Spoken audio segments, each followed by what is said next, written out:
All right. So we're just going to talk about the different aspects of tourism.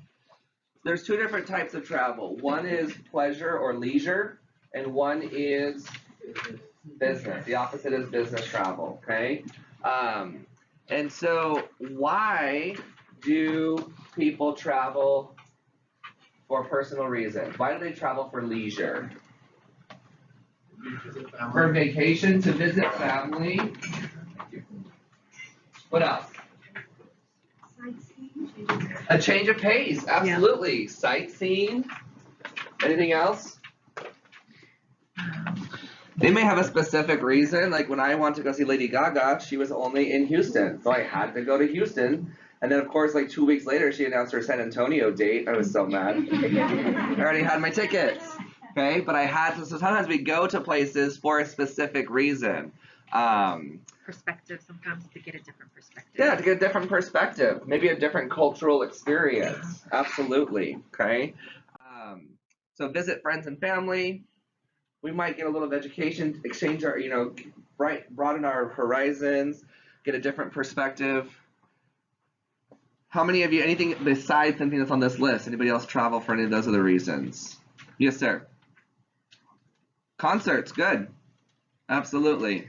What's the furthest you're willing to travel for a concert? Houston. Houston's the furthest? Dallas? What's that? I'll go to a different continent. You go to a different concert? Okay. Continent.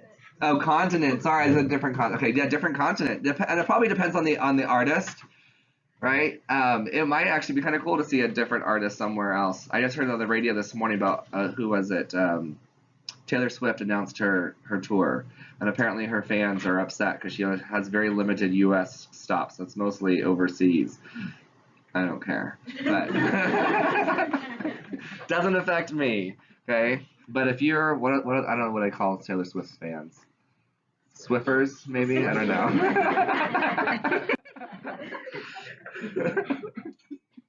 All right. So the reason why people are traveling more, of course, we have longer lifespans. People are retiring, and now they're using that retirement to. Some people are using that retirement to go and travel and explore different things. Now I don't want to lump all of you millennials into a group, but if you work in there's this really big push for like a work-life balance. And people that are working now, they want that work-life balance. They still want to go and explore while they're also, developing their career. Whereas in the past, people would just work. And then you have your 2 weeks of vacation. That's okay. But now people want, a little bit more work-life balance. And so now people who were working are now in that retirement phase. And they're actually going out and exploring, and they're, going to go and do things that they've wanted to do. And so longer lifespans. Because we have that work-life balance, sometimes we have a little bit more of a flexibility in our work schedule, okay? This isn't the reason that I love teaching, but it is a reason that I love teaching is because I have 3 months off in the summer. And so I can go and do something. Or I have a month, 3 to 4 weeks off at Christmas time, so I can go and do something and travel. And so that balance of the work schedule allows me to balance my work and my life. So I work really hard for 4 months, teaching 7 classes, and then for a month I get to kind of relax and breathe. Okay, so those flexible working hours, early retirement, it's easier to travel. Remember we talked about last class, if people wanted to travel from Europe to America, how did they have to do that before airplanes? By boat. By boat. Okay, and so that wasn't always the most efficient way to travel. And so now, as far as time, and so now that we can fly, it's easier to travel. It still is like a 24-hour flight from the U.S. to Australia. Still takes you 24 hours. Can you imagine how long it would take you on a boat? Okay, that would take forever. And so because the ease of travel, whether it's railroads, or vehicles. Now we have the interstate system in the United States, those massive highways that we can move a lot of people. And so just the ease of travel has made it more accessible. And then also technology. One thing that's not on here is technology. So again, like if I am on social media and I'm checking in somewhere, my friends automatically can see what I'm doing, and they can say, "Wow, maybe I want to go there."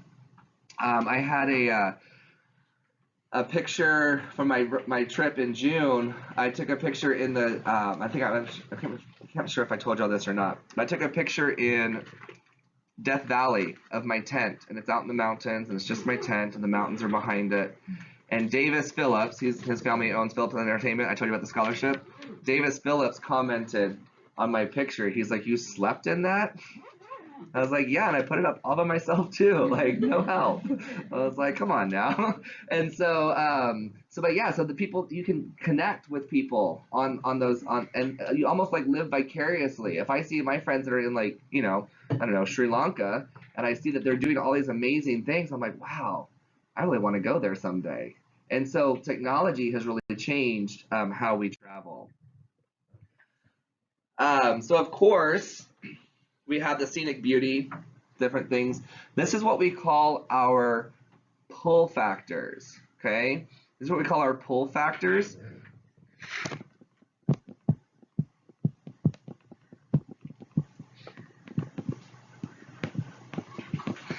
These are things that are attracting us. So think about a magnet, okay? So if I'm the magnet, and the destination is the magnet, and I am the little piece of metal, okay? The magnet is pulling me to it for some reason. So there's some aspect of my personality. I like to be outdoors, and this is all about nature. So this is pulling me to that destination. Okay, so we have push factors, which are attributes about us, the travelers, and we have pull factors, or attributes about the destination, that are attracting those two things to come together. Okay, what are some scenic, beautiful areas in San Antonio? We have them. The Riverwalk is pretty, absolutely. Enchanted Rock. Enchanted Rock, good. That's definitely scenic beauty. Outside of San Antonio. Natural Bridge Caverns and the Bat Caves, absolutely. So these are things that are natural beauty and scenic that we have. There's this one place, it's called the Grotto on the Riverwalk, and it's underneath the Embassy Suites. Oh, yeah. It's this beautiful waterfall, and it's all it's not, I don't know if it's landscaped or if it's just natural, like ferns that are growing. And it's probably one of my favorite places on the entire Riverwalk. And it is close to the hotel tourist area. It's not the Museum Reach or the Mission Reach.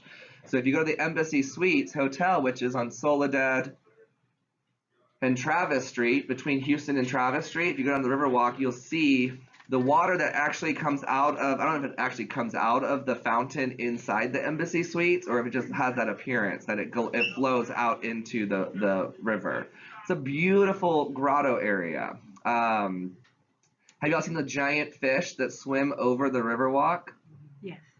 There's like these massive giant fish. It's underneath the I-35 bridge. It's up closer to the Pearl. So if you're at the Pearl, get on the Riverwalk and head south about maybe half a mile, and there are these giant fish. It's like a school of fish that's swimming over the Riverwalk. And at night they're illuminated, and it's absolutely beautiful. So we have some things like art. We have things that are like scenic beauty, natural beauty here in San Antonio. Think about scenic beauty in other places. What's something else that would be scenic that is only in that particular place? Angel. The Seoul Tower in Korea. Okay, excellent. What else? Yes. Yellowstone Park. Yellowstone National Park. What's famous in Yellowstone National Park? The geyser, Old Faithful. Why is it called Old Faithful? Because it'll always go off. It's faithfully shooting up every so often. Absolutely. Good. Okay, suitable accommodations. So this is, if the accommodations are what I'm looking for, then that will encourage me to travel there. The cost is also something that can be appealing. So San Antonio, although it is kind of expensive for tourism, it is actually relatively inexpensive compared to other places. Okay, and so when it comes to meetings and events, conferences, San Antonio is not as expensive as Las Vegas or Orlando. And so when the recession hit a few years ago, San Antonio, we felt a little bit of it, but we didn't feel as much because all those groups that were booked to go to Las Vegas and Orlando, they needed to be more cost effective, and so they came to San Antonio. And so we'll talk about it in a little bit. We'll talk about how we've attracted more business to San Antonio. Historical and cultural interest. So what's a good example of a history place that you would go?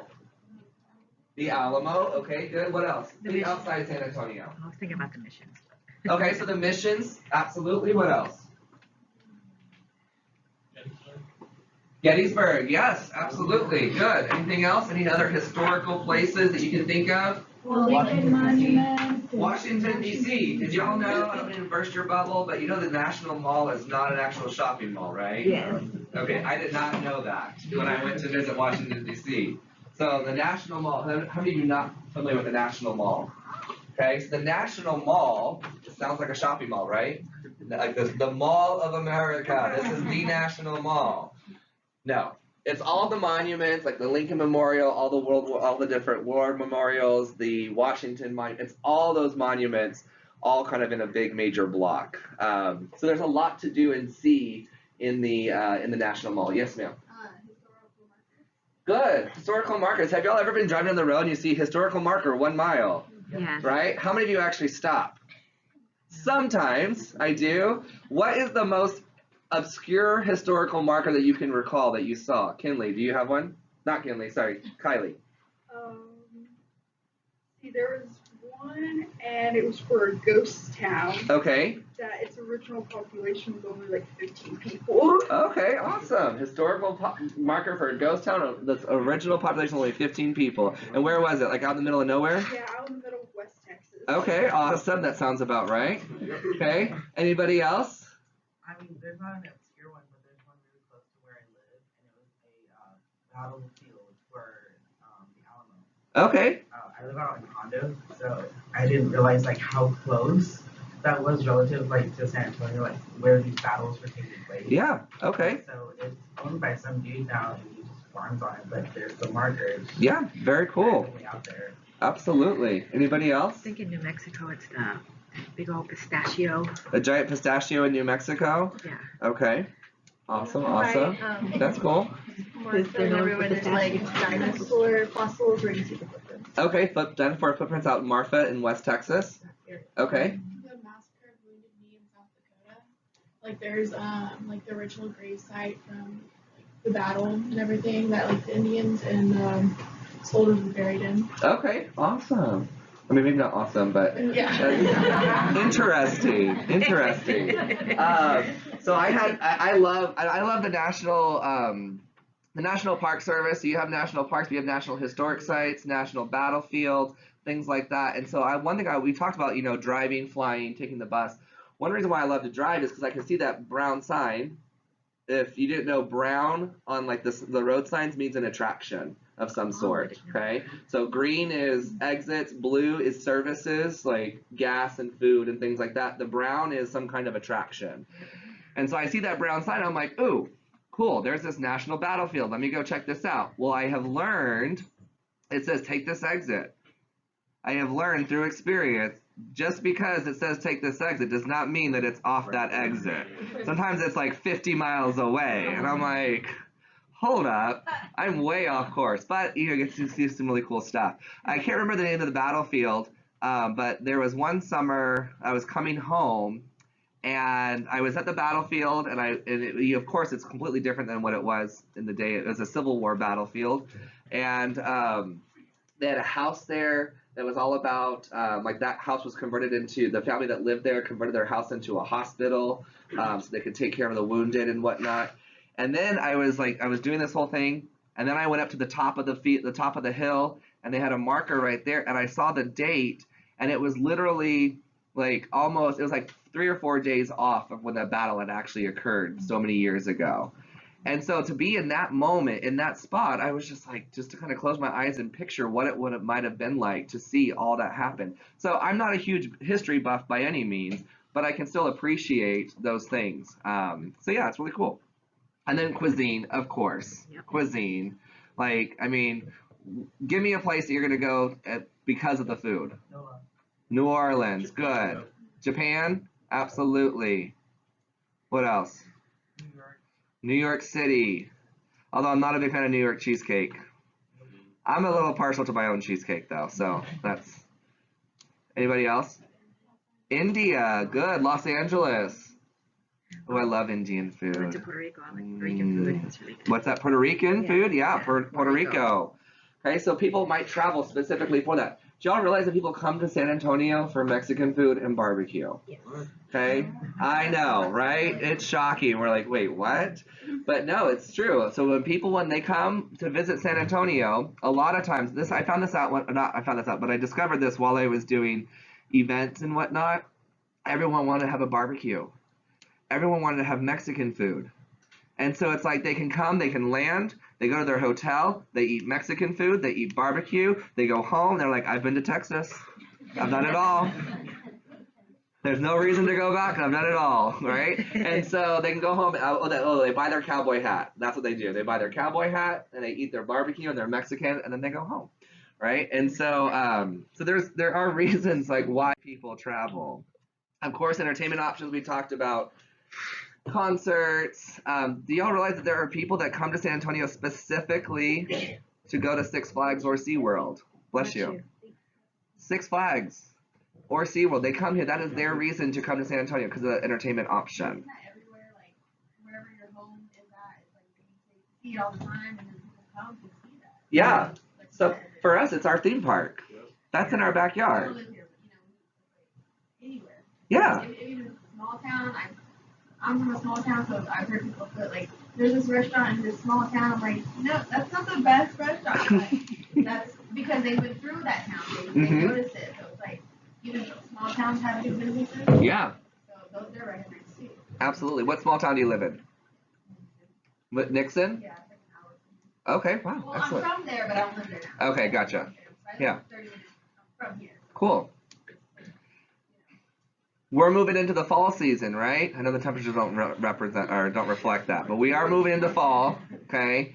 And so what's going to happen here? I don't know if when it opens it up, but the Hondo. Do y'all know where Hondo is? Oh, yeah, Kind of Corn Maze.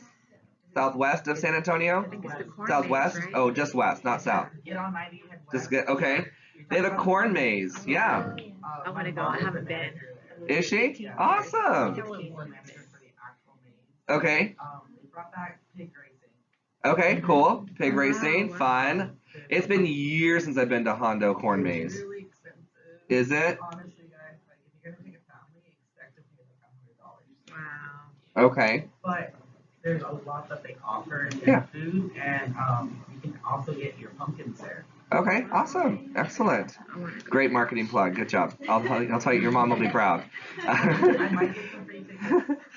But the corn maze, it's been years, probably over a decade since I've been. They used to have like trivia that you would answer to tell you to go left or right. That's how it still is. So you could pick like a different type of trivia. We did sports, so we got lost a lot. But you eventually get to a fork in the road and you answer the question, and then it tells you whether you should go left or right.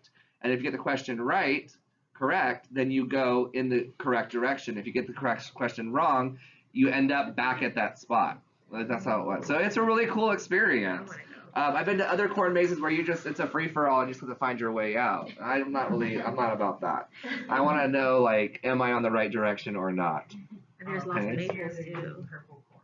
Purple corn? Yeah. Okay. Regular, they work with A&M actually with developing new different species of corn. and Okay. beans. So that's what they're testing out this year. Awesome. Very cool. That's I do not know exciting. the design of the maze yet. All right, recreational options, shopping. So where would you go for shopping? New York, what's that? The Mall of America. That's not in Washington D.C. It's in Minnesota, which is a whole other like Mall of America is shopping and recreation. I mean, that's crazy. Yes, Angel. In South Korea, they had a 7-layer shopping mall. 7-layer shopping mall. Wow. It takes like 6 hours to do the whole mall.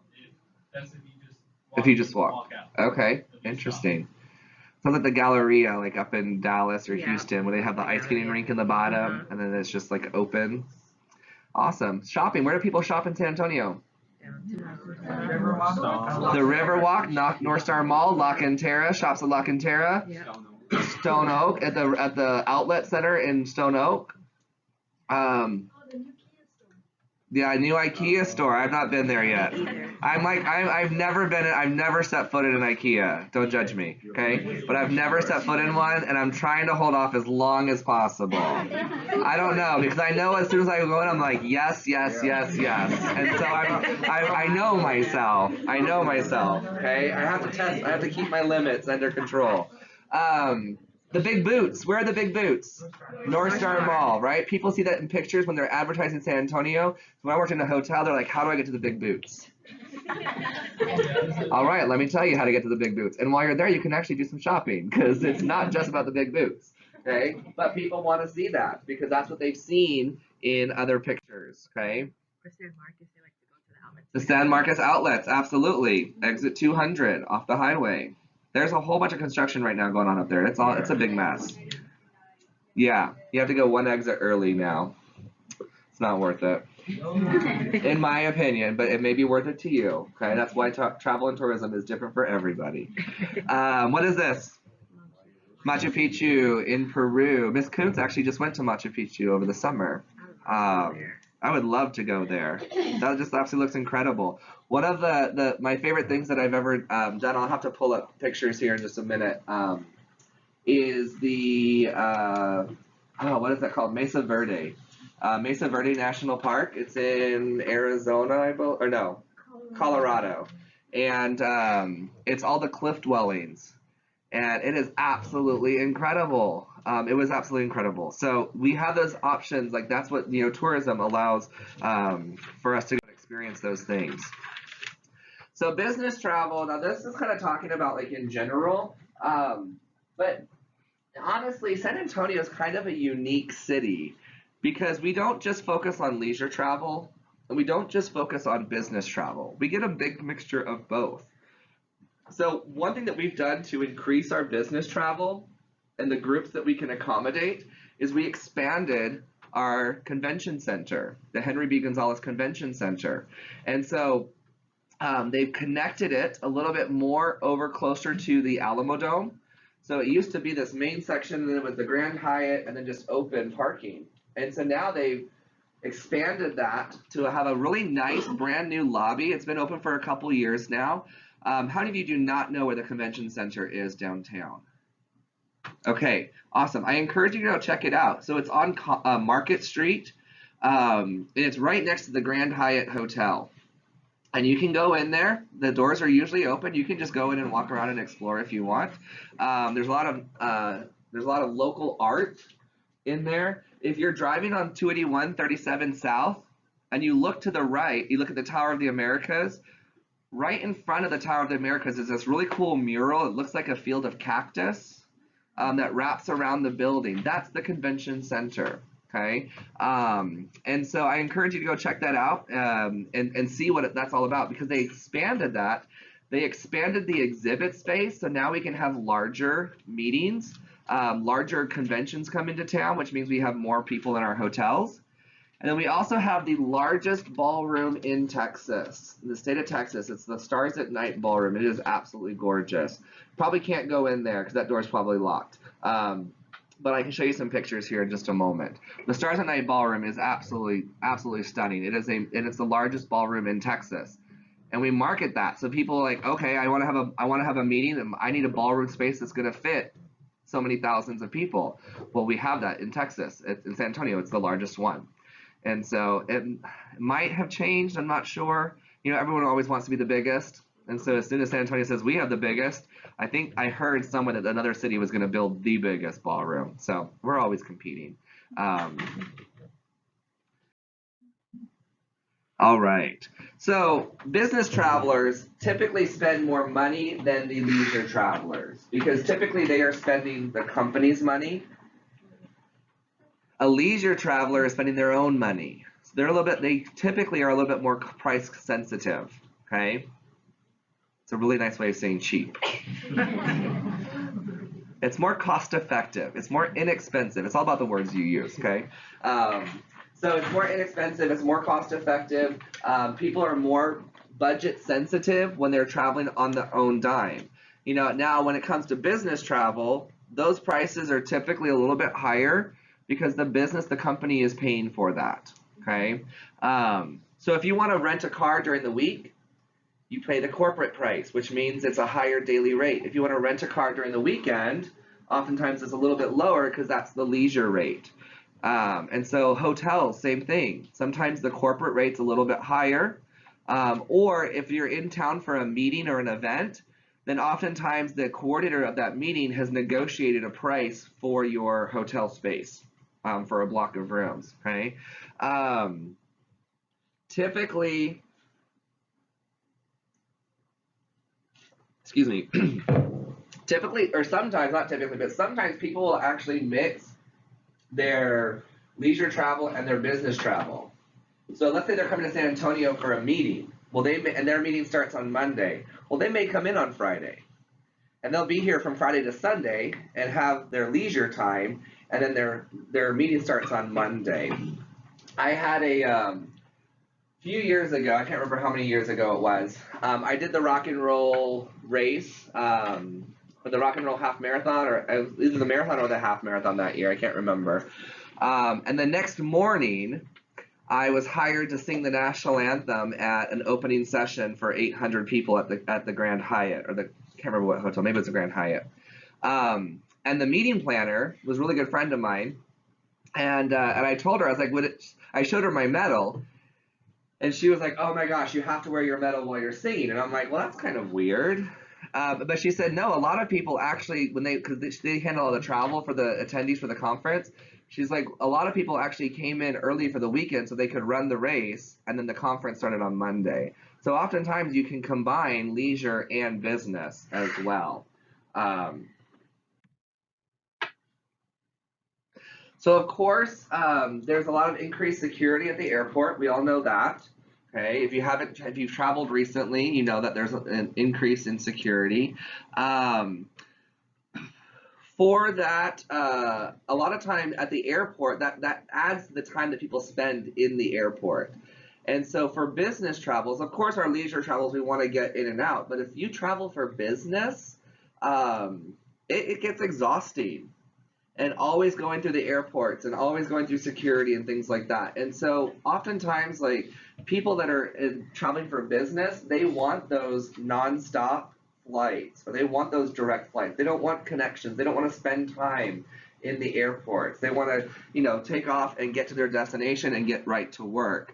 And so, as we develop the airport and the infrastructure there, the more direct and non-stop flights we can get from those other cities is something that can definitely help increase our business travel to San Antonio, or really wherever you're going. The more non-stop flights you have, it's easier to attract those business travelers.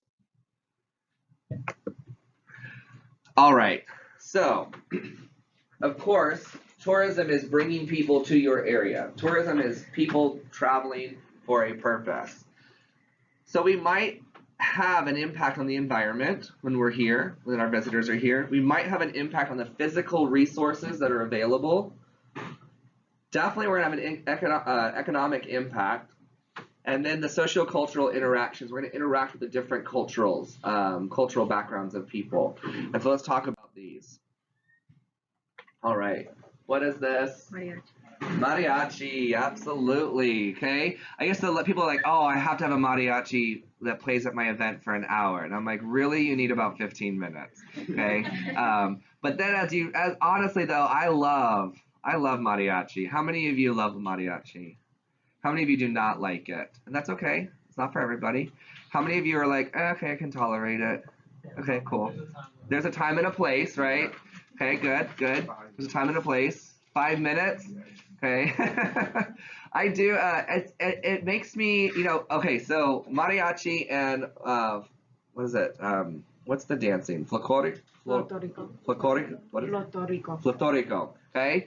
Y'all know Florico dancing with the big dresses and they like swirl and all that kind of stuff, right?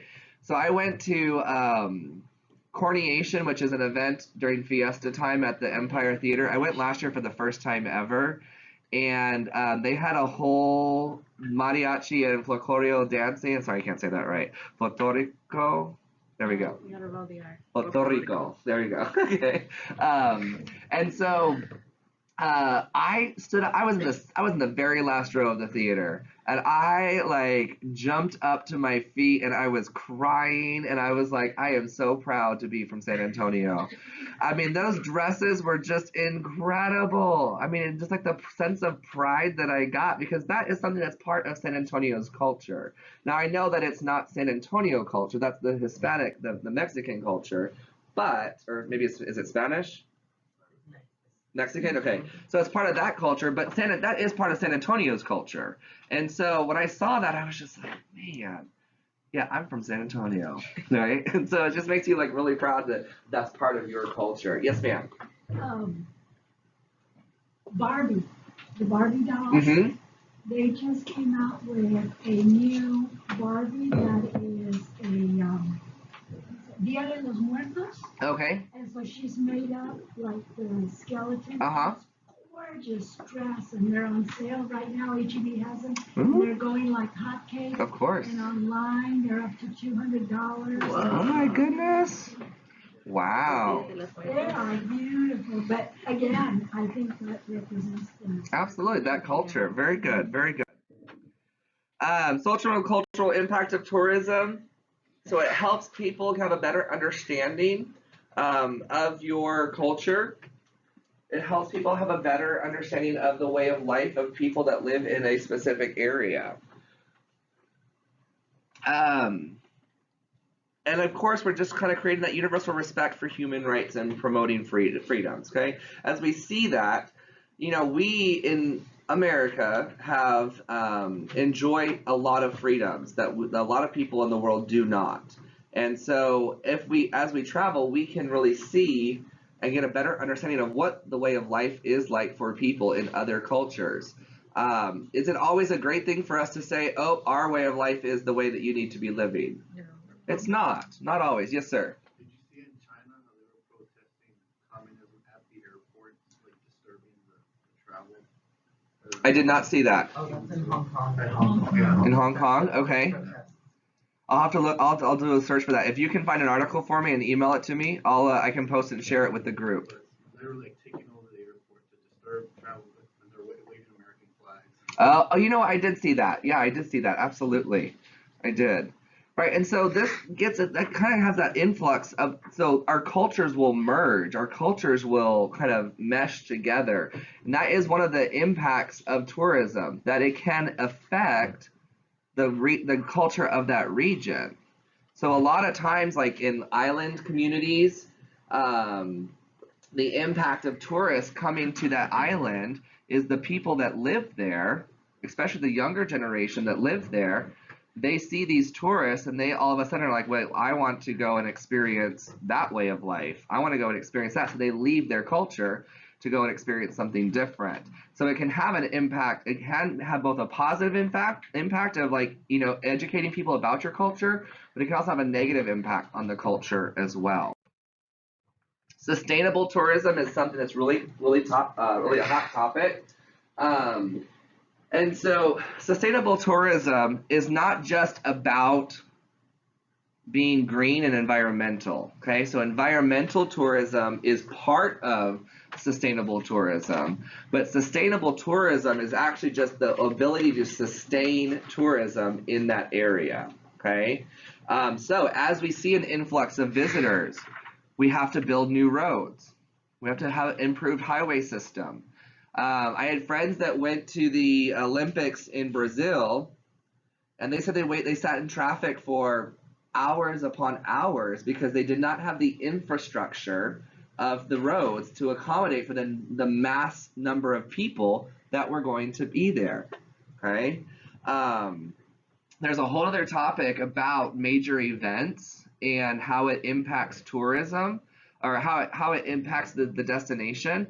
A lot of people think it's wonderful to have these Olympic Games or major events in these cities. And yes, during the Olympic time period, it brings so much focus to that city and so much attention. But when the Olympic Games are done, what's left over? These massive stadiums. And if those are not used and utilized properly, then it can really have a negative impact, because the city has spent so much money hosting this event, but they're not going to get the return on that investment. San Antonio was really smart, and actually I just watched a video, and I'll post it in Canvas because I just found it the other day when I was doing some research for my thesis about some really interesting facts about the '68 World's Fair. You know, I see the Tower of the Americas that was in Hemisphere Park. I see the Tower of the Americas, and I see Hemisphere Park, and as someone who was not here in 1968, I just think that it was like this really idyllic experience that, oh wow, this is really cool, San Antonio. I hear all these amazing positive things about it. You know, the Hilton Palacio del Rio was built. The La Quinta, the first La Quinta was built during '68 World's Fair. All these things were really cool that were happening. And then I found this article, because I'm trying to figure out what tourism was like before the '68 World's Fair. What was tourism like in San Antonio before? And I found this article and this little audio clip, and it talks about how the city of San Antonio had to get $7 million from the United States federal government and $10 million from the state of Texas to make sure that this event could actually happen. And there were people at the federal level that were trying to stop this bill from happening, to pay $7 million to host the World's Fair in San Antonio. And there's people at the state level that were dragging their feet. And so it took networking. At that time, they called Lyndon Johnson, President Johnson. There's people that literally called the White House and said, hey, we need this event in San Antonio. Please stop this person from vetoing their, dragging down this bill. We need this. And so because he's from Texas, and the article was talking about how all these things kind of fell into place. Having a Texan in the White House was a definite person that was an advocate for having the World's Fair in San Antonio. And so I was like, wow, this is a different light than what I initially always thought about the 1968 World's Fair. I'll post that as a link in Canvas so you can listen to it. I think it's about 7 minutes long. It's really interesting. Yes, sir.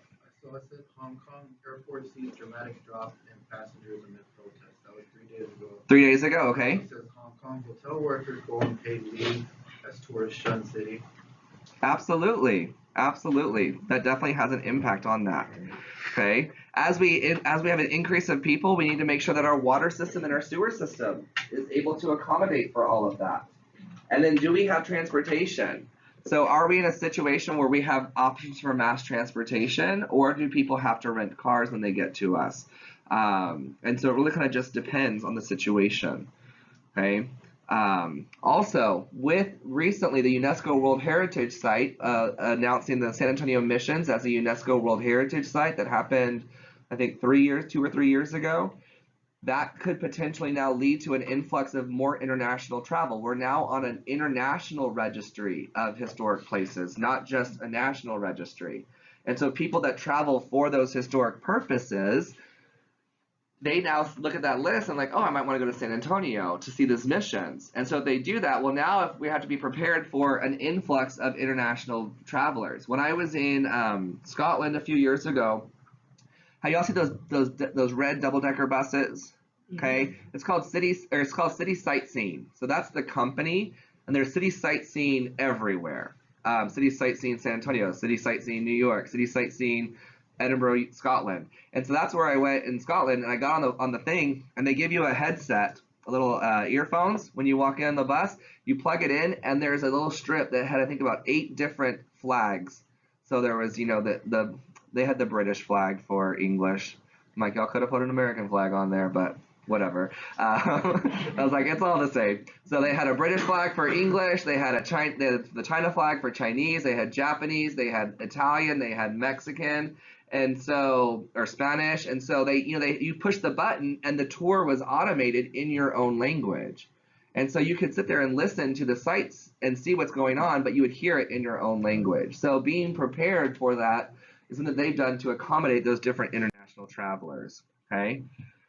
We also need things like hotels, airports, convention centers, restaurants. People need to eat. They need to sleep while they're staying in their different places. They need a place to get, how to get there, so the airports. We've talked about San Antonio's airport. It is kind of small, right? I love it because I can literally get through security in like an hour. I live a mile from the airport. I can leave my apartment an hour and a half before my flight's supposed to board, and I can get through security and be at my gate in like 35 minutes, usually. If it's a really heavy travel day, it takes a little bit longer. But I love that. I can literally leave my apartment an hour and a half before my flight's supposed to take off. Which sometimes has got me in trouble because I'm like stressing, I'm sweating because I'm like trying to get to this. I walk in, the security line, it's like, what? But other cities, their airport is 20 minutes outside the city, 20, 30 minutes outside the city. So you have to drive all the way out there, return your rental car. So recently, San Antonio built a rental car center next to the airport. Before you get off the plane, you have to get on a shuttle to take you out to the rental car place, rent your car, and then drive away. And then you got to return your car, plan enough time to get back on a shuttle to get back to the airport. And a lot of cities still have that. But San Antonio, you literally walk across the Sky Bridge and you're at the rental car company. So that can also help those business travelers with the time that they need to spend after they get off their flight, before they have to rent a car. I thought something convenient. I fly a lot. My mom's in Georgia, so I fly a lot. One time I flew out of Jacksonville because I'm in a small town in Georgia, so it's easier to go to Jacksonville. But something very convenient was I flew in San Antonio just for a 1 week. Flew to come and go. So they have a parking lot where you can just it's like a self type thing, and you can leave your car there. A shuttle comes through the parking lot. It's away from the airport. They'll take you to the airport, and then they also bring you right back, and then just Absolutely. For those local travelers that are actually flying out of the airport, absolutely, they do have that. Very good. I think they might be using an old rental car facility. I can't remember. I'm not 100% sure. Don't quote me on that. But I think they are using one of those because now that all the rental cars are right next to the airport, all those rental car facilities are now vacant and sitting empty. Okay. So ecotourism, that's that environmental tourism. So understanding what your impact is on the region. So of course, in hotels we can reuse towels. We don't change sheets every single day. We don't wash everything. If you want to hang your towel up, then we're going to go ahead and leave it there, and then we'll replace it if it's on the floor, kind of a thing, right? So it reduces the amount of water, reduces the chemicals needed to wash and the chemicals that go out into the environment. In restaurants, I'm not sure. I don't think the state of Maine has done it, but possibly, I think at least Bar Harbor, the town I used to live in, they've outlawed plastic straws, single-use plastic straws. So they either have metal straws or they have paper straws, okay? Because the plastic plastic ends up in the ocean. And so in Maine, the ocean is the main part of the economy of that state, with the lobster and the other things that come out of the ocean. And so for them, they're trying to do what they can to lessen the impact, especially in a place that has a high tourism volume. Think about the number of plastic straws that are being used on a daily basis. Okay. And so understanding what they can do to help them minimize that, and that's part of ecotourism. And also people go, to certain places to maybe help benefit the community as well. Yes, ma'am. They have what you're talking about, like the sheets and everything on cruises also. Okay. I went on to Carnival Cruise, and they have in the bathroom like a sign, like if you want your towel to be reused, just hang it up, please. And if you don't, put it on the floor. Even with your sheets, also, if you want your sheets to be redone, they'll take them off for you, or you can just leave them on. Okay. It just depends on how long you're staying on the cruise. So. Yeah. So I mean, think about that. A cruise is a floating hotel. It's basically a floating city. You've got the lodging, you have the food, you have the attractions and the entertainment. And so all those people on board, if you have to wash those towels and sheets every single day, that would definitely have an impact on the environment. Absolutely. Even with the towels, because I went to Plaza, they ask you to bring your own towels so that they don't have to keep on washing them or whatever. So they just give you like a towel specifically for like the beach or the pool. Okay. And they give you towels for your normal like washing. Okay, interesting. So that way they can make sure that they're using it for the appropriate reasons. Okay, awesome. Very cool. So we can have a negative impact on tourism can have a negative impact on the environment in that region. So if there's a period of drought, if there's a lack of resources, tourism can really put a constraint on those resources that the residents of that destination need as well. So it's really important as tourism is developing that they look at all these different things. Yes, tourism brings in a great economic impact, but at the same time, what are going to be the negative things that we need to also combat and we also need to be aware of? So culture tourism. So what are some examples of specific cultures? Like if you want to go visit something that like you have to go to that specific place for that culture. Sorry? Okay. I heard something over here. I said Belize. Belize, yeah. So if you want that culture, you have to go to Belize to experience the culture. What is the culture like in Belize? Mayan culture, okay. Excellent. What else? Rio. So like that's in Brazil, right? Okay, so if you want that Brazilian culture, you have to go, you want that authentic Brazilian culture, you need to go to that destination, okay? So UNESCO kind of focuses on those cultural sites and they want to preserve them. And so the Statue of Liberty is one, the Grand Canyon, the Great Wall of China, the Tower of London, and now the San Antonio missions are part of that list. There's only, I believe at this point, there's only 2 UNESCO World Heritage sites in the United States. San Antonio is one, and New Orleans is the other, I think. No, just kidding. Statue of Liberty is one. So there's multiple in the United States. I don't know what I was thinking about. Oh, I know. There's only two designations for cities of gastronomy. And one is Tucson, Arizona, and one is San Antonio. And so we have a dual designation. We have the cultural site and the city of gastronomy. Sorry. What does that mean? What does that mean? Gastronomy focuses on food. So Tucson is a hot spot for food, and now San Antonio as well. So it recognizes the value that the culinary industry and the culinary scene has on the culture of that city.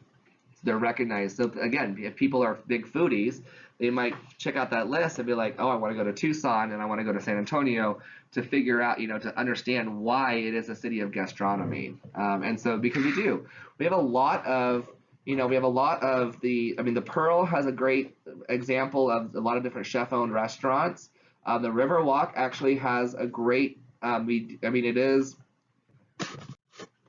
all right. So there's a lot of food on the Riverwalk. There's a lot of food in Southtown. There's a lot of food pockets all over the city, really. And so that's why it's designated as the city of gastronomy, that designation. Okay, so the cultural, tourism and art. So if you want to get authentic turquoise jewelry, authentic turquoise Native American jewelry, the Southwest is a region to go and visit. So you have New Mexico, Arizona, Nevada, and Colorado. And based on the region that you go to, determine the type of turquoise that is mined or found in that particular region. Hand-woven baskets are also Native American artwork is something that you have to go to get, you don't have to because now we can transport goods throughout the country. But if you want to have that real authentic experience, then you would go and visit these places. I was up in Maine, actually I think it was with Miss Kuntz. We were exploring this museum that I had never been to. She came to visit me last summer, or in 2018. And we were in this museum, and it was all about the Native American tribes that lived in the Maine area, up in the state of Maine. And there was this little basket. I mean, it could not have been bigger than this, right? And this mother was not paying attention. The little daughter was like touching everything. And she like grabbed this little basket, and the lady at the counter was just like, oh no, we don't touch that. We don't touch that. And she was like freaking out. And I was like, dude, it's just a little basket. I picked it up. It was $350. But then I looked at it, and I was like, the skill and the artistry it would take to weave this basket by hand makes sense to me why it's $350. And so that's why I was like, yeah, I would be putting that a little bit higher on the shelf where kids that height could not touch that stuff, right? And so, you want to be able to get those authentic pieces when you're traveling. Heritage tourism, so people that are going for their own personal heritage. Like my family is Polish. My dad's Polish because his family is from Poland, although he grew up in Boston. And so to me, it'd be really cool to go and visit Poland and see kind of a little bit about my heritage from my father's side. My mother is from like Eastern Europe, or like it's just European. It's like British, Scottish. I don't know. There's a whole bunch of us mixed up in there. And so, to go and see those cultures. So that's something that if you want to, like, if you're from Puerto Rico and you want to go and visit your culture, if you're from those different areas, you might go back and travel just for that cultural experience to understand that what your heritage is all about. And so people want that authenticity. And so people want it to be authentic. They don't want it to be, created. They want when people come to travel, they want that authenticity. That's what San Antonio has. We're fortunate that we have that authenticity of our cultures that we have here in San Antonio. Nature tourism. Of course, what is that based on? Nature, absolutely. Okay. We have the similar goals as ecotourism because we want to preserve that nature. So what's a saying that people that do like natural tourism? What's a saying that they believe in? Nobody knows. Leave no trace. Y'all ever heard leave no trace? Oh, okay. So add something that you can learn today. Leave no trace is a if you're really into the outdoors and stuff like that, that's a belief that people who truly love the outdoors believe in leave no trace. I don't want you to know that I was just here. If you come in after me, if I go camping and I get done in the morning, I roll my tent up. I'm gonna like fluff up the grass a little bit because it's gonna be flattened down where I've been laying. I'm gonna fluff up that grass. I want to leave no trace. I don't want to leave trash for the next person to see. I want them to experience it just like I experienced. So y'all learn that today. Leave no trace. If you learn nothing today, leave no trace. Leave it better than when you found it. That's a no Boy Scouts in here? All right, okay. So nature tourism, parks and preserves. Bryce Canyon National Park.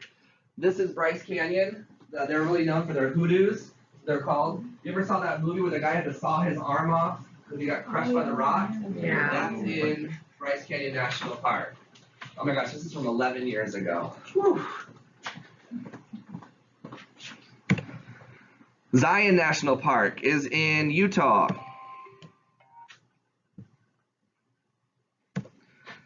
Grand Tetons is in Montana. That's the Grand Teton. It's my best friend Claudia. She and I go everywhere together. She lives in Scotland now. Yellowstones, this is Old Faithful, right there behind us. Different trends in tourism. So ecotourism is expanding. They understand that the need to preserve the tourism, to preserve the environment so that we can continue and sustain tourism. Terrorist attacks and different things like that are definitely increasing, and so security and safety is also a big concern in the tourism industry. People are traveling, large groups of people are gathering, and so we want to make sure that there is a lot that has to be done on the safety and security side. They don't go into a lot of details, but I've been to a couple luncheons where our sheriff's department will be speaking about different things, and they are constantly monitoring social media. If there's like a large event like the Final Four, they have a whole task force that all they're doing is monitoring social media. They're monitoring online stuff. They're monitoring that to see if they can pick up on the discussion of anything that potentially could happen, that is being planned to happen to the large groups of people that are gathering. And so safety and security is a huge concern. Okay. Promotion of the development of tourism, moving from public to private organizations. So the Convention Visitors Bureau, Visit San Antonio, is a public-private. We talked about this a little bit at the end of last class. They used to be completely public. They were owned by the city, and now they're a public-private. They get money from the city, but they also are a private 501c6. And so this link right here, I'll post it in Canvas as an additional link so you can read about that transition and why it was important to transition from a public-only to a public-private partnership. Okay.